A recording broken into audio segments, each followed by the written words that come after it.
Hello Hello សួស្តីអ្នកគ្នាខ្ញុំម៉ាសែនត្រឡប់មកវិញជាមួយនឹង episode 3ចូលក្នុង episode ទី3ភ្លាមគឺយើងវិលត្រឡប់ទៅ11ឆ្នាំមុនយើងឃើញបុរសម្នាក់បានរុញក្បាលក្មេងប្រុសម្នាក់ទៅនឹងរោឬសូតែថាប់ក្មេងប្រុសនោះបានព្យាយាមងើបឡើងហើយក៏ឃើញក្មេងស្រីម្នាក់នោះក៏បានសួរថាប៉ាតើក្មេងនេះជានរណាហើយក្មេងស្រីហ្នឹងក៏មានឈ្មោះថាវេទិកាឌីឡែកអាយុ9ឆ្នាំ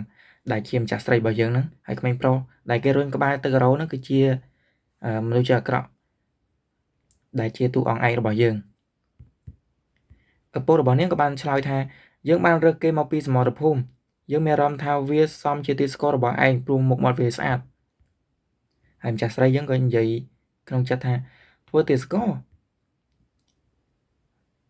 ក្មេងតូចដែលប្រឡាក់ទៅដោយឈាមនេះមើលទៅមិនដូចជាមនុស្សចិត្តស្លាប់ទេហើយក្មេងប្រុសហ្នឹងក៏ស្រែកថាហើយក្មេងស្រីដែលជាម្ចាស់ស្រីហ្នឹងបាននិយាយក្នុងចិត្តទៀតថាប៉ុន្តែខ្ញុំមិនត្រូវការទីស្គាល់ទេឪពុករបស់នាងបាននិយាយថាមិនបានឯងត្រូវទៅយកទេយើងមិនអាចផ្ដល់ទីស្គាល់ណាមួយដល់ឯងមុនពេលនឹងឯងខ្លាយទៅជាម្ចាស់ស្ត្រីទៅទេក្មេងស្រីដែលជាម្ចាស់ស្រីហ្នឹងក៏និយាយថាប៉ុន្តែក្មេងនោះខ្ញុំមានអារម្មណ៍ថាដូចធ្លាប់ស្គាល់ឪពុករបស់នាងក៏និយាយថាវេទិកាឌីឡែកនេះឯងចង់បដិសេធជាមួយនឹងសម្ដីរបស់យើងឬម្ចាស់ស្រីក៏ធ្វើមុខខ្មៃខ្មោទៅឪពុករបស់នាងក៏និយាយទៀតថាឯងនឹងខ្លាយទៅជាម្ចាស់ស្ត្រីដើម្បីខ្លាយជាប្រយោជន៍សម្រាប់យើងបើមិនដូច្នេះទេឯងនឹងខ្លាយទៅជាមនុស្សគ្មានតម្លៃសម្រាប់យើងទៀតទេឪពុករបស់នាងក៏បន្តទៀតថាប្រសិនបើឯងយល់ព្រមហើយរៀបចំសម្រាប់ការណាត់ជួបជាមួយនឹងទាយាទទៅថ្ងៃស្អែកគេនឹងមក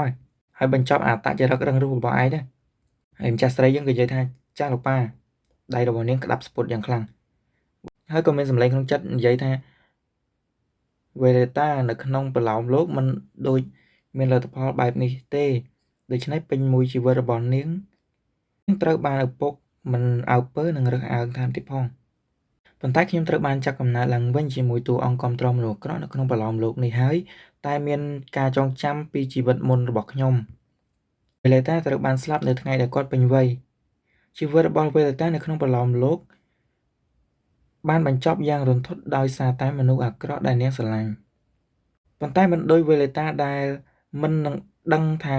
មានអ្វីកើតឡើងហើយមិនមានធម៌ពលអ្វីនោះទេខ្ញុំបានកើតជាមួយនឹងជំនាញអាស៊ីមីខលកម្រិតខ្ពស់ក្នុងពិភពលោក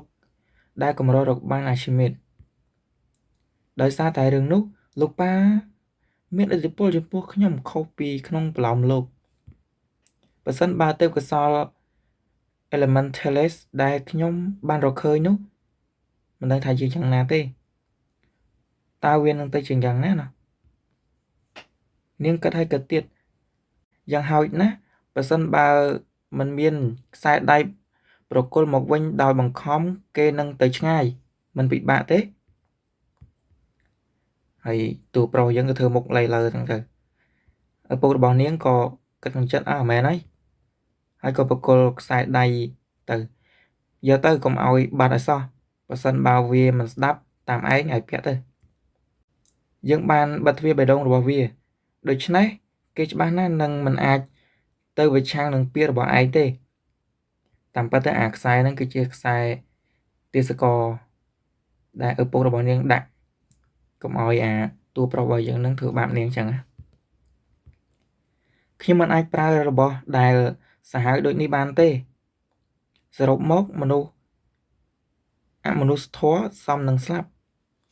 គិតអំពីវាខ្ញុំគិតថាខ្ញុំបានអានប្រឡោមលោកមួយក្នុងប្រឡោមលោកដែល Count Dillec ត្រូវបានបំផ្លាញទាំងស្រុងដោយការនាំយកនឹងការងារម្ចាស់នៃប៉មវេទមន្តអនាគតជាក្មេងប្រុសទូស្រីយើងក៏គិតទៀតដោយដែលខ្ញុំចងចាំការពិពណ៌នារូបរាងរបស់ក្មេងប្រុសនោះគឺហើយតួប្រុសយើងក៏ស្អីស្លាក់ស្លេះមកសក់វែងពណ៌សភ្នែកពណ៌ក្រហម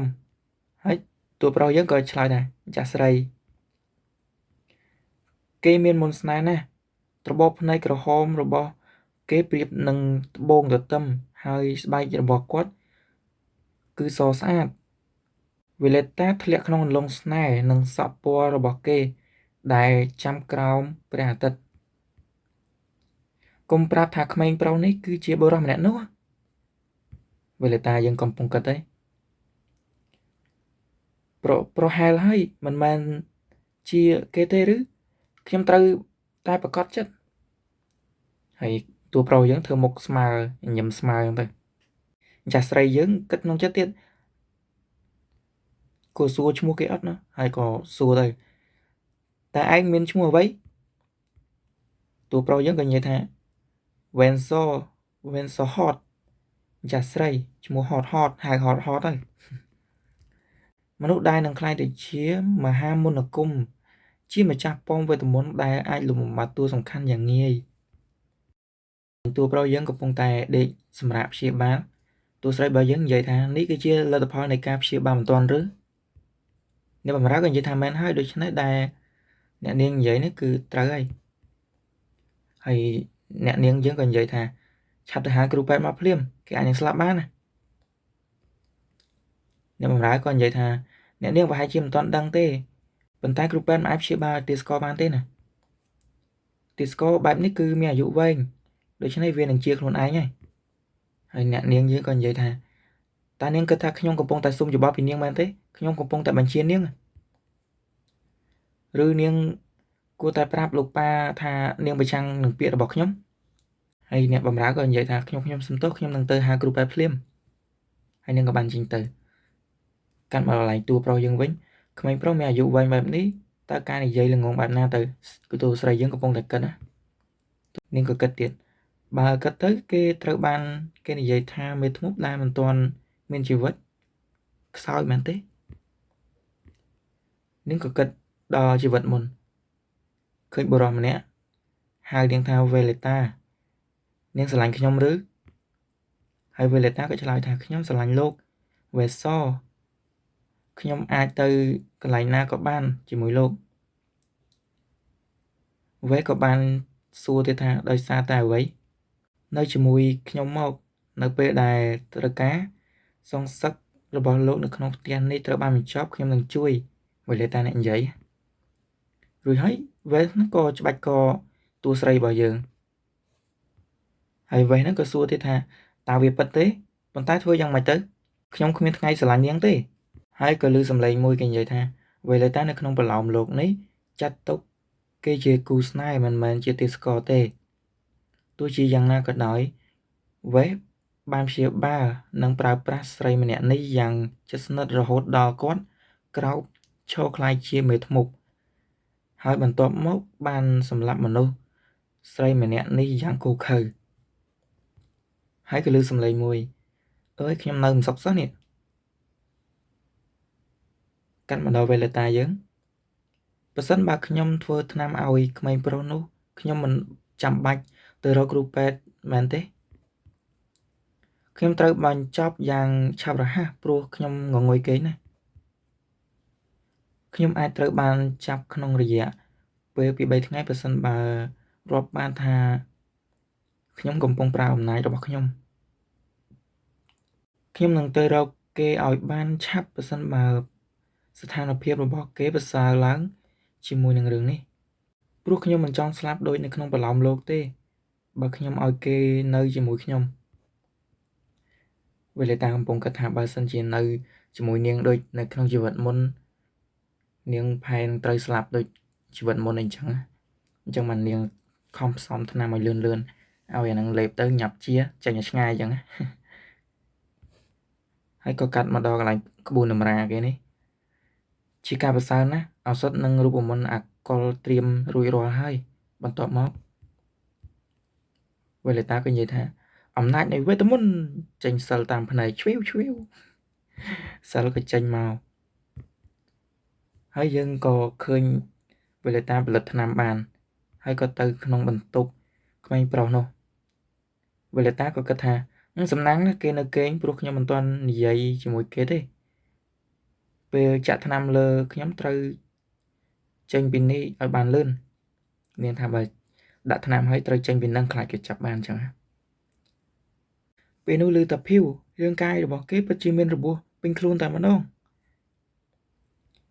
បើទោះបីជាមានថ្នាំនេះក៏ដោយគេនឹងមិនអាចស្លាប់ទេហើយនាងក៏ចាក់ថ្នាំលើដៃរបស់តួប្រុសរបស់យើង